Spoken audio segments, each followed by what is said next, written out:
کیا یہ لوگ نہیں جانتے کہ اللہ ہی اپنے بندوں سے توبہ قبول فرماتا اور صدقات و خیرات لیتا ہے،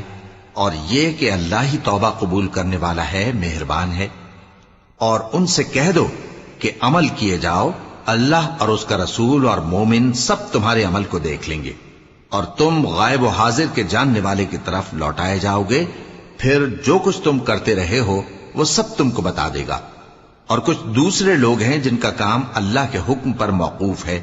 چاہے وہ ان کو عذاب دے اور چاہے معاف کر دے،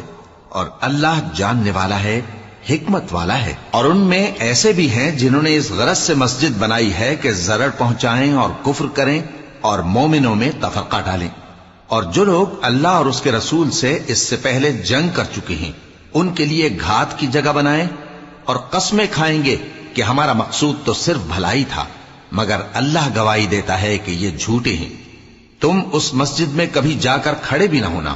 البتہ وہ مسجد جس کی بنیاد پہلے دن سے تقوی پر رکھی گئی ہے اس قابل ہے کہ اس میں جایا اور نماز پڑھایا کرو۔ اس میں ایسے لوگ ہیں جو پاک رہنے کو پسند کرتے ہیں، اور اللہ پاک رہنے والوں کو پسند کرتا ہے۔